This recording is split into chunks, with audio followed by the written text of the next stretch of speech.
안녕하세요. 하루 필수 말씀 충전 하필 큐티 조정환입니다. 오늘 함께 나눌 하나님 말씀은 요한복음 14장 1절에서 14절까지 말씀입니다. 너희는 마음에 근심하지 말아라. 하나님을 믿고 또 나를 믿어라. 이렇게 말씀하십니다. 근심하다라고 하는 이 표현을 우리가 생각을 해봐야겠죠. 왜 제자들은 근심할 수밖에 없을까? 우리가 이전 장면에서 예수님께서 너희는 따라오지 못할 곳으로 가신다라고 그렇게 말씀하셨어요. 따라오지 못할 곳으로 가시기 때문에 제자들이 같이 함께 할 수 없는 그 길을 떠나시게 되면 남겨진 제자들은 당연히 근심할 수밖에 없겠죠. 우리가 이 장면에서 생각해 보게 되는 것은 예수님께서 가장 극심한 고통으로 나아가시는 길인데 예수님께서 오히려 제자들을 위로하고 계시는 이런 아이러니를 여기에서 발견을 할 수가 있습니다. 그래서 제자들은 어떠한 상황에도 하나님을 믿고 예수님을 믿는 이 믿음이 중요하다라는 것을 말씀하고 계세요. 그러면 하나님을 믿고 예수님을 믿음으로써 나오게 되는 이 결과가 무엇인가를 우리가 살펴보게 되는 건데요. 예수님께서 가려고 하시는 곳이 어디인가를 먼저 확인을 할 수가 있는데 내 아버지 집에는 있을 곳이 많다. 그렇지 않다면 내가 너희가 있을 곳을 마련하러 간다고 너희에게 말했겠느냐. 나는 너희가 있을 곳을 마련하러 간다라고 말씀하고 계십니다. 여기에서 너희가 있을 곳이라고 표현된 것이 어떤 이 집에 대한 개념. 그래서 예수님께서 건축자로서 있을 곳을 건축하러 가신다. 이런 개념으로 생각하기보다는 우리 주님과 함께 영원히 머물 수 있는 교제의 공간을 마련하기 위해서 가신다라고 생각을 하는 것이 조금 더 이 본문 가운데에서 드러나는 표현이 적절하고 알맞은 것 같아요. 왜냐하면 지금 예수님께서 따라오지 못할 곳으로 가신다라고 하셨는데 너희가 있을 곳은 더 이상 따로 떨어지지 않고 영원히 함께 할 수 있는 그런 공간을 준비하러 가신다라는 것이기 때문에 교제 측면에서 함께 머무를 수 있는 그 교제의 공간을 만들러 가신다라고 보는 편이 더 이 문맥상으로 적절해 보입니다. 다시 와서 너희를 나에게로 데려다가 내가 있는 곳에 너희도 함께 있게 하겠다. 여기서 이 함께가 더 중요한 표현으로 우리가 읽어볼 수 있을 것 같습니다. 너희는 내가 어디로 가는지 그 길을 알고 있다라고 말씀하세요. 그런데 도마는 모르고 있는 눈치죠. 우리는 주님께서 어디로 가시는지도 모르는데 어떻게 그 길을 알겠습니까? 라고 그렇게 질문을 하죠. 예수님은 그 길에 대해서 제자들이 알고 있다라고 말씀하시는 이유가 뭔지를 생각해 보면 결국 하나님과의 영원한 교제 가운데 나아가는 것이라고 생각을 할 수 있죠. 그것을 예수님께서 이미 말씀하셨고 아버지와 아들이신 예수님께서 하나다라고 하시는 부분을 계속 끊임없이 강조해 오셨기 때문에 예수님께서 가시려고 하는 것이 하나님께 영광 돌려드리러 가시는 것이라고 이야기하셨던 점을 생각을 해보면 결국 하나님 아버지께 가신다라고 하는 걸 우리가 생각할 수 있어야 돼요. 근데 도마는 그걸 모르는 거죠. 그러면 하나님 아버지께 어떻게 갑니까? 라고 질문하고 있는 거예요. 예수님께서 그에게 말씀하시기를 나는 길이요 진리요 생명이다. 에고 에임이 우리가 중요하게 살펴봐야 하는 그 표현에서 나는 길 진리 생명이다 라고 이렇게 말씀하시는 것을 보게 돼요. 그러면 예수님을 거치지 않고서 하나님 아버지께로 갈 수 있는 길이 있느냐? 아버지께로 갈 사람이 없다라고 단언하십니다. 우리 인간은 이 태어난 죄성에 의해서 하나님과의 무한한 거리가 생겼고 그 거리를 메꿀 수 있는 방법이 전혀 없어요. 하나님 아버지께 나아가는 이 교제로 나아가는 예수님의 제자들 참된 목자의 양들이 쉴만한 물가로 마침내 도달하게 되는 하나님과의 영원한 교제 가운데 나아가는 길은 오직 목자의 음성을 듣는 양밖에 없는 거죠. 그래서 이런 배타성이 여기서도 다시 한번 등장하는 것을 보게 됩니다. 우리가 이 배타성 가운데에서 예수님만이 길이요 진리요 생명이시기 때문에 예수님 안에 있는 이 생명 밖에 어떠한 방법으로 하나님 아버지께 직접적으로 나아갈 수 있는 방법이 있는지에 대해서 전혀 알려지지 않았다는 점을 다시 한번 확인시켜주고 계십니다. 너희가 나를 알았더라면 내 아버지도 알았을 것이다. 이제 너희는 내 아버지를 알고 있으며 그분을 이미 보았다라고 말씀하시면서 하나님과 곧 예수님께서 동일한 존재 되심에 대해서 이야기하고 계시죠. 굉장히 예수님께서 강력하게 자신과 아버지께서 하나 되심에 대하여서 강조하시면서 이야기하시는 것을 보게 돼요. 그러자 빌립이 질문을 합니다. 주님, 우리에게 아버지를 보여주십시오. 그러면 좋겠습니다. 지금 예수님께서 강력하게 말씀하고 계심에도 불구하고 빌립은 모르고 있어요. 하나님 아버지를 우리에게 보여달라라고 또 다시 이야기를 하고 있죠. 우리가 살펴보고 있는 것처럼 베드로도 우리가 예수님을 배신하지 않을 겁니다 라고 이야기하면서 자신이 무슨 말을 하는지에 대해서도 모르고 있었고, 도마도 지금 어떻게 하면은 주님께서 가시는 길을 갈 수 있습니까? 라고 물어보면서 뭘 이야기하는지, 지금 방향이 어디에 있는지를 모르고 있는 것을 우리가 확인하게 되고, 빌립도 지금 모르고 있어요.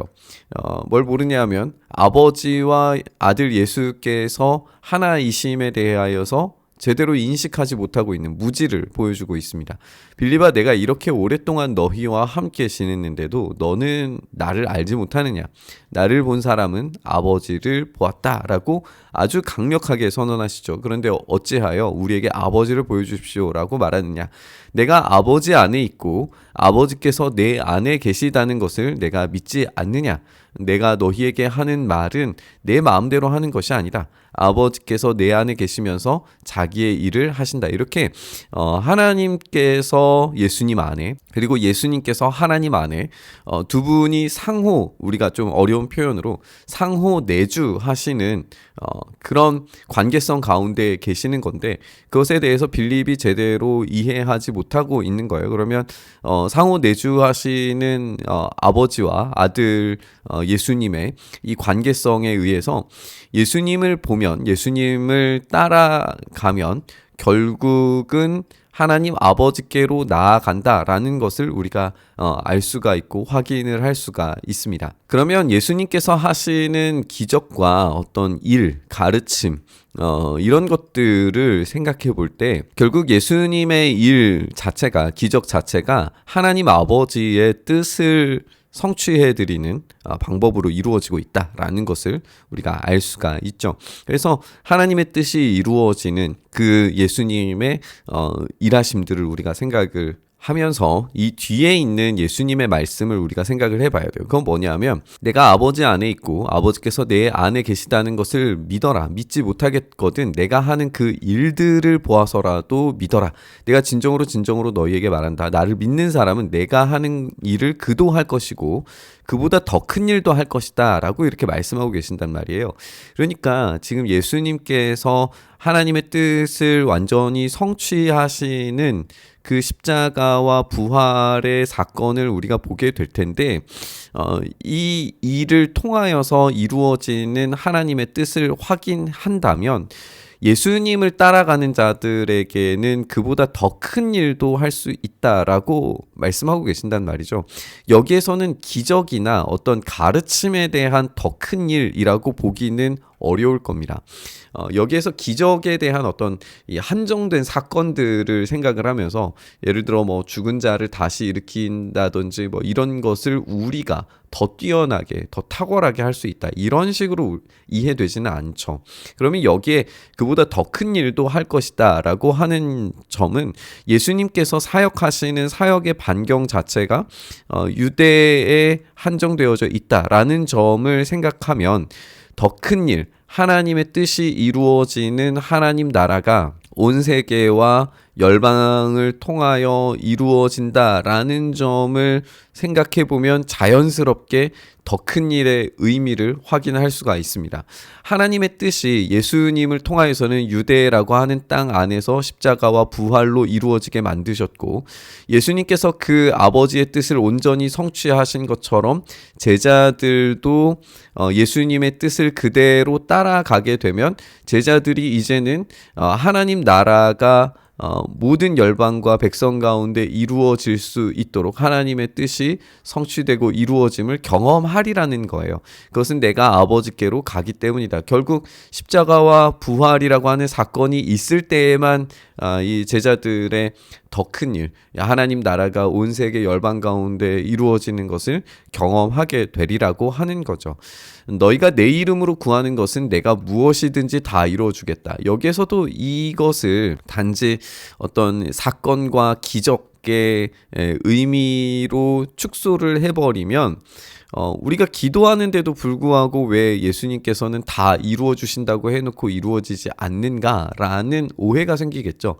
예수님께서는 지금 여기에서 사건과 기적에 대한 이야기를 하시는 게 아니라 하나님과의 영원한 교제로 나아가도록 만드시는 게 지금 목적이라고 말씀하셨단 말이에요. 그것을 위해서 지금 가고 계시고 하나님의 백성들이 함께 거할 수 있는 그 교제의 공간을 마련하러 가신다고 말씀하셨고, 그리고 아버지의 일을 보면서 믿어라라고 하는 것조차도 다 이 영원한 교제를 향한 거란 말이에요. 그러면 여기에서 예수님의 이름으로 구하는 것이든 무엇이든지 다 이루어주겠다라고 하는 것은 사건과 기적과는 상관없이 하나님과의 교제와 하나님 나라에 관련된 일들에 대해서 응답하시리라고 하는 것을 알 수가 있어요.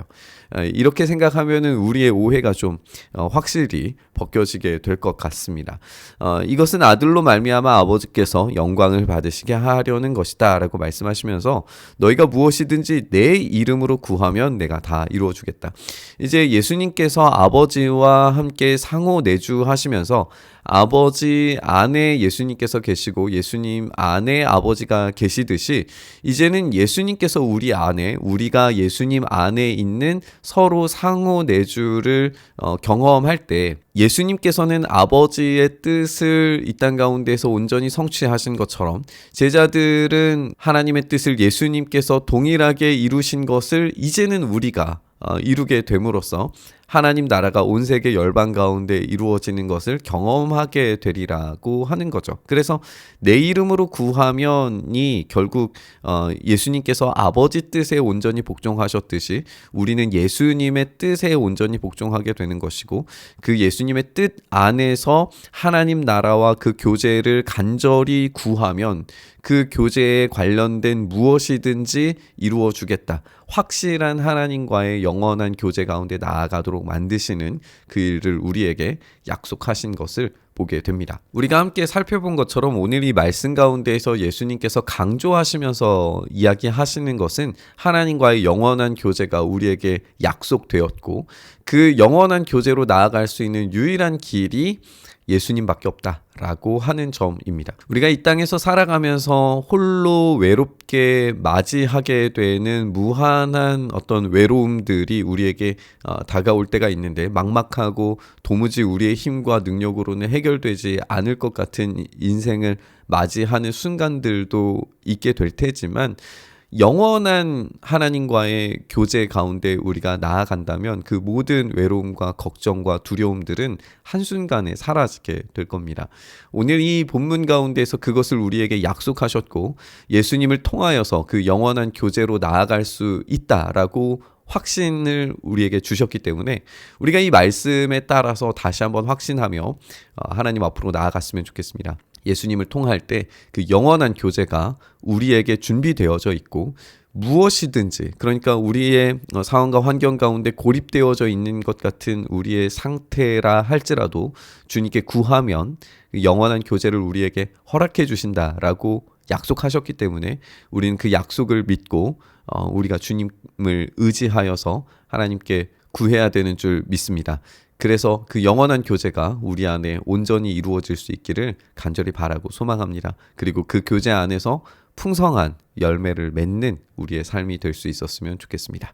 그 영원한 교제를 기대하고 바라고 소망하면서 묵상의 자리로 나아가시죠. 주님, 그렇게 주님 안에서 영원한 교제를 경험하게 하시고 그 영원한 교제 안에서 우리에게 허락하시는 영원한 생명, 그 열매들이 맺혀지게 하여 주시옵소서. 그렇게 오늘도 주님과의 깊은 교제 가운데 나아가게 하시길 간절히 바라며 우리 주님 예수님 이름으로 기도드리옵나이다. 아멘.